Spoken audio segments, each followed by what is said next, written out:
We've always known that something that we need is lots of light and a feeling of spaciousness. We have a bungalow home in the middle of rural countryside, set up to be conducive as a workspace as well as a living space. We didn't really pay attention to too many design rules, and we kind of concentrated more on how we actually use a space.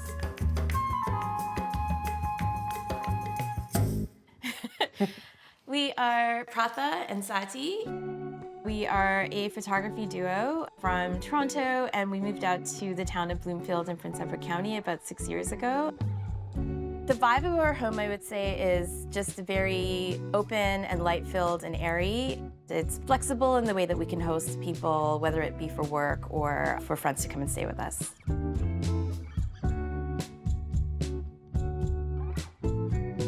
The shell of the house is a classic bungalow. What we tried to do is keep the outside sort of exactly as it was and rework the inside to sort of suit our specific needs and our aesthetic. But it's just one of those things where from the outside it's very unassuming and you don't know it until you enter. We are in our main living space upstairs. Basically, you come in through the front door and you just have this huge big room with all the walls taken out that were previously here. We've kind of set it up in a way that it's flexible, so if we have a larger group, we can put a longer table down the middle, move all the furniture around, that sort of thing. When we first saw the space, we could see that if we took down the walls, we'd have a lot of light, and basically that was our main design choice, I think. Yeah, that middle wall being gone means that you have light coming in from both sets of windows, which just inherently makes it bright the entire day. One of the things we wanted to do for the kitchen was to not have any upper cabinetry. This way, sort of, we can keep everything very linear throughout sort of the room because it's so close to the living and dining areas. We love the whole kind of Frank Lloyd Wright, very like lateral way of design. And also because this is a bungalow and it has 8-foot ceilings, if we put in upper cabinetry, it would just bring the space down. And this way you kind of like really concentrate on the views outside of the window.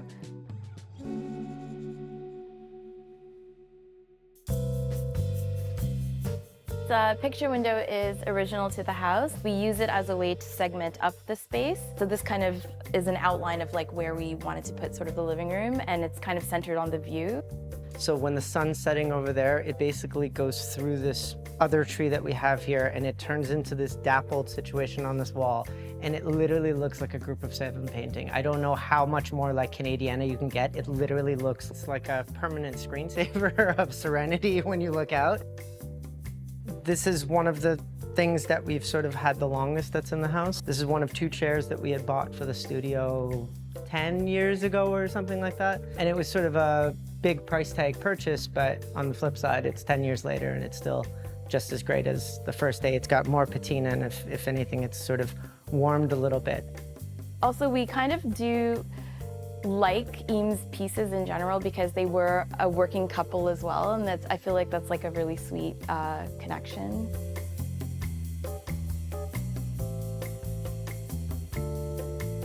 This is our dining area. Basically, we start our days here. We meet for like our morning coffee, whether it's just Saty and I or other people staying with us, and we kind of make our plan for the day.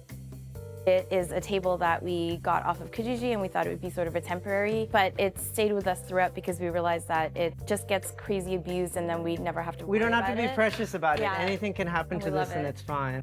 This dining table is also my desk. I used to work downstairs in the office with Saty, but our neighbors to the north, they have stables and a lot of horses.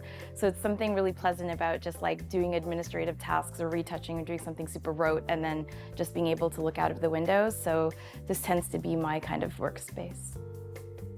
We kind of have a few things in this area that are super special to us. My sensei's vase. I also have a photo of my mom from when she was a schoolgirl in Sri Lanka here, and just various kind of ceramics that we've collected from our travels. This is a little hidden gallery that we have. It contains a bunch of artwork from our niece and nephew and some of our friends' smaller children. My nephew went through a phase where he drew everybody with very black eyes, like gouged out black eyes. I don't know. It's like so gothic. I really love it. We love the idea of this like little surprise in this very utilitarian space. What we did in sort of the back of the house, so the two end bedrooms basically had closets that faced each other, and then there was a linen closet that faced the outside.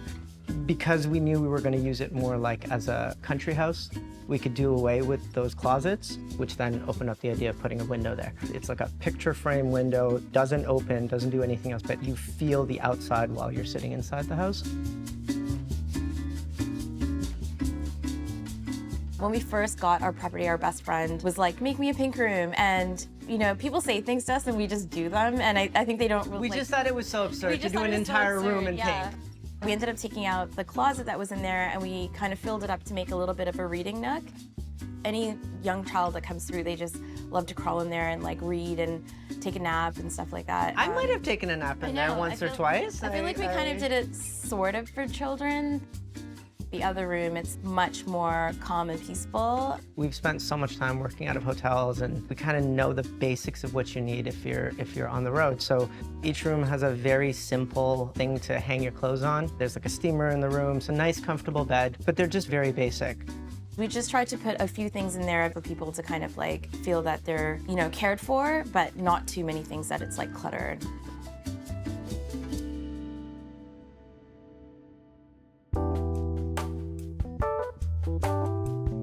We decided to paint this corridor this really bright yellow. We're also, you know, fans of like Barragan and thought it'd be really nice to use like a really fun pop of color, not a something obnoxious. We wanted something obnoxious, sufficiently obnoxious. We wanted to warm up the space and draw the light all the way down. So we are currently in the downstairs floor of our home. It is set up to be kind of like a open space in half of it and a little bit of a loungy area the other half.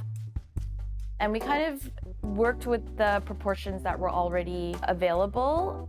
And then our office is kind of tucked into the back there.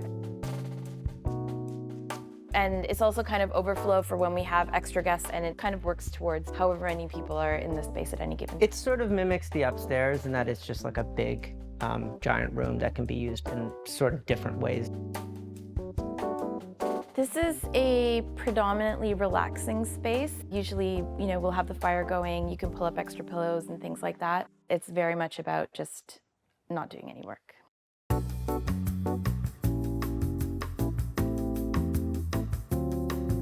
The fireplace, it was clad in like these rocks. Long rocks, yeah, that basically were very jagged. So even if you wanted to paint them, it still would have looked like rocky, like it would have had just like a different thing. Very specific aesthetic.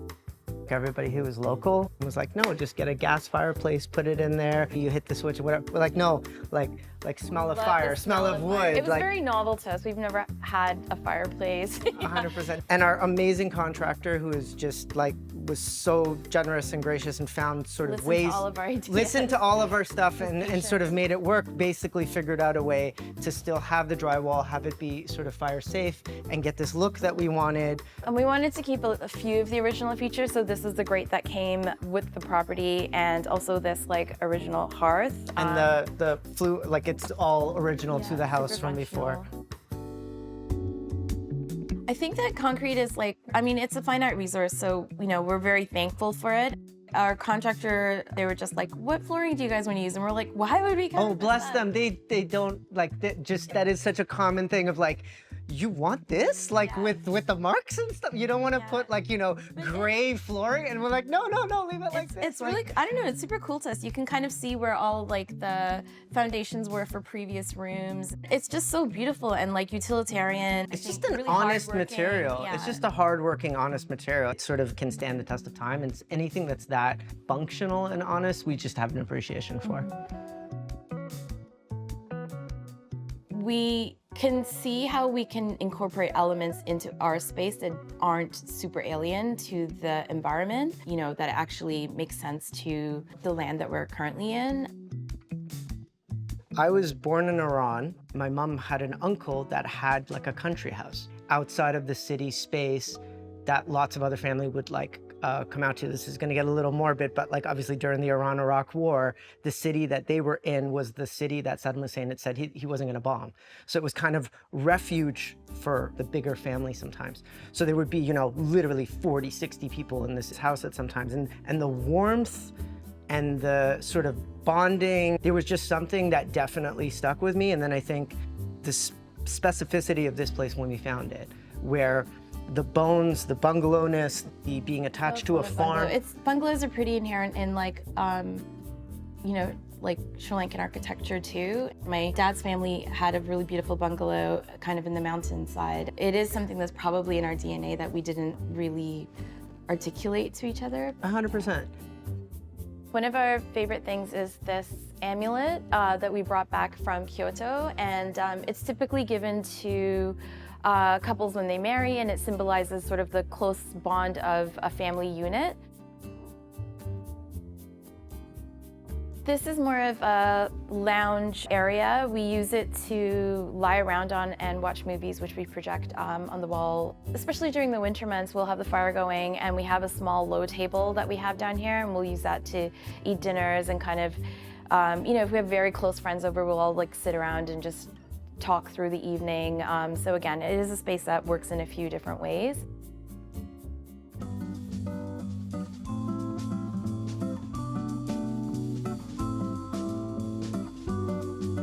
Probably our very first attempt at hosting a large group. It was for one of our friends, I still get a smile thinking about this, birthday parties. We had about 22 people staying over that weekend. And like down here was like a commune. Yeah, everybody had sleeping bags, everybody had their own corners, like it was like a whole thing. We had that many people staying here, but then we had like a further amount of people coming for a birthday lunch. Like in the morning we were like preparing all this food, and then suddenly we had no water, so, you know. As people were en route to here. Yeah, After the 20th person showered, we might have run out of water for a minute. So. And yeah, I think Saty was in the shower upstairs. All the dishes stopped, you know, being washed. Like, we are very city folk. We do not understand how wells work, like any of this stuff. And, you know, we had been warned to go easy on the water, and it's always the two of us. We've never had a problem. That was one of those things where we were just like, oh, we actually have to pay attention to when people who live here tell us things work a certain way. Yeah.